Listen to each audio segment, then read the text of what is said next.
Good morning. ప్రభువైన యేసుక్రీస్తు వారి పరిశుద్ధ నామములో అందరికీ శుభాలు.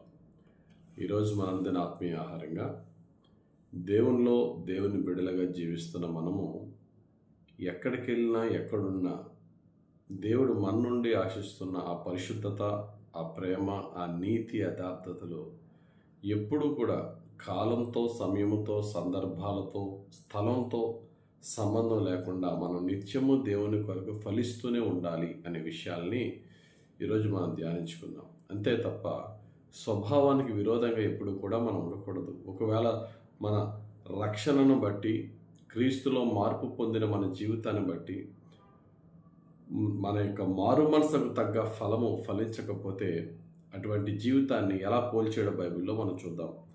మత్తయి సువార్త 5వ అధ్యాయం 13వ వచనంలో, మీరు లోకమునకు ఉప్పై ఉన్నారు. ఉప్పు నిస్సారమైనదైతే అది దేని వల్ల సారము పొందును? అది బయట పారవేయబడి మనుషుల చేత త్రొక్కబడుటకే కానీ మరి దేనికి పనికిరాదు. ఉప్పు అంటేనే ఉప్పుగా ఉంటుంది. ఆ ఉప్పుతనం దాని యొక్క సారాన్ని కోల్పోయిందంటే ఆ ఉప్పు దేనికి కూడా పనికిరాదు కదా. మీరు ఈ లోకానికి మీరు ఉప్పు. మరి మీరు ఈ లోకానికి ఉప్పు అయితే మీ నుండి సారం ఎప్పుడు కూడా ప్రవహిస్తూనే ఉండాలి. ఏంటి ఆ సారము? ఏ ఉప్పై ఉన్నాము? క్రీస్తులో మనం ఉప్పై ఉన్నామంటే క్రీస్తు యొక్క సారం మన నుండి ఎప్పుడు బయటికి వెళ్తూనే ఉండాలి. ఆ సారాన్నే ఆత్మఫలములు అన్నాడు భక్తుడైనటువంటి పౌలు గలతీయులకు రాసిన పత్రిక 5వ అధ్యాయం 22వ వచనంలో.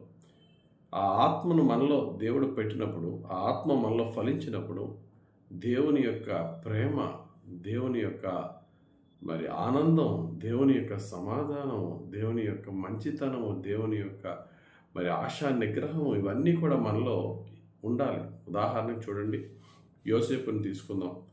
యోసేపు తన తండ్రి దగ్గర ఉన్నప్పుడు ఎలా ఉన్నాడో, పొతీఫర్ ఇంట్లో ఉన్నప్పుడు ఎలా ఉన్నాడో, జైల్లో పడేసినప్పుడు ఎలా ఉన్నాడో, రాజుగారి యొక్క దయను పొందుకొని ప్రధానమంత్రి అయినప్పుడు ఎలా ఉన్నాడో చూస్తే అన్ని సందర్భాల్లో, అన్ని చోట్ల ఒకేలా ఉన్నాడు. ఏంటి ఒకేలాగా? దేవుని భయం ఉంది, నీతి ఉంది, ఎదుటి వాని పట్ల ప్రేమ ఉంది, ఇవన్నీ సిన్సియారిటీ ఉంది. అన్నీ ఏమీ లేనప్పుడు అన్నీ ఉన్నప్పుడు ఒకేలా ఉన్నాడు. అది దేవుని యొక్క ప్రియులైనటువంటి పిల్లల్లో ఉండవలసిన లక్షణం. అంతే తప్ప సమయాన్ని బట్టి, సందర్భాన్ని బట్టి, లేక ఆ యొక్క ప్లేస్ని బట్టి మనం మారిపోకూడదు. ఉప్పు ఎక్కడికి వెళ్ళినా ఉప్పుగానే ఉంటుంది.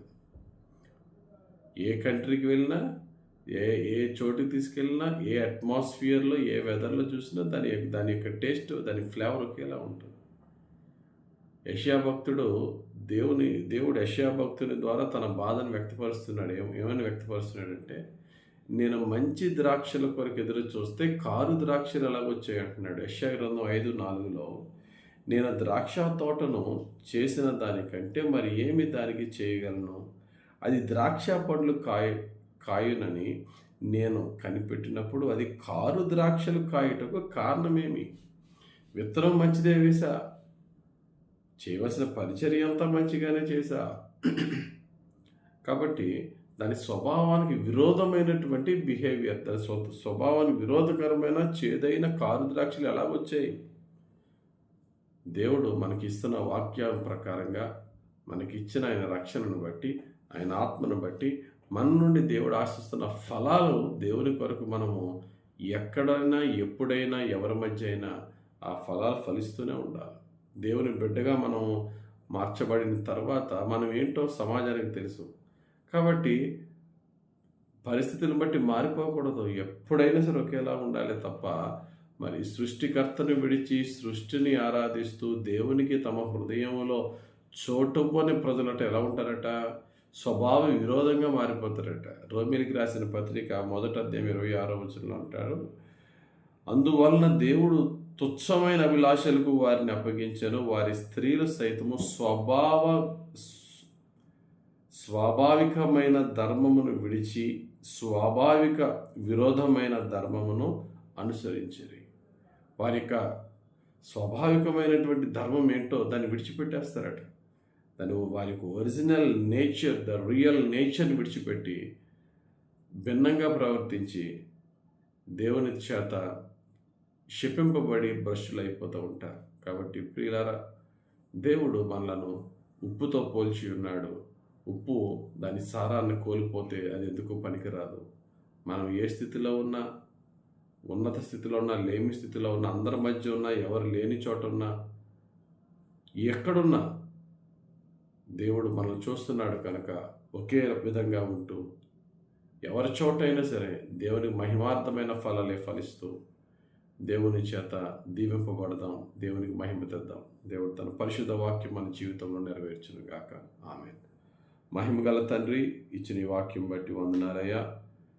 అయ్యా, చిన్నలేమి, పెద్దలేమి, యవనస్తులేమి, వృద్ధులేమి అందరమునైనా నిన్ను తెలుసుకున్న తర్వాత నీ ఆత్మను పొందుకుని ఆత్మ ఫలమునే ఫలించాలి తప్ప స్వభావానికి విరోధంగా ఫలించకుండా, అయ్యా, పొందిన మారు మనసు తగ్గ ఫలాలు ఫలిస్తూ చివరి శ్వాస వరకు నాయన నీ రక్షణలో కొనసాగించే ఫలవంతమైన క్రైస్తవ జీవితం మాకు దయచేయమని యేసు నామములో ప్రార్థించి వేడుకొనుచున్నాం తండ్రి.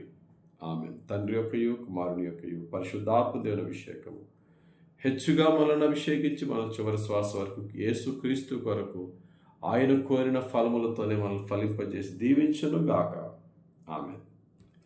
God bless you. Have a very blessed day.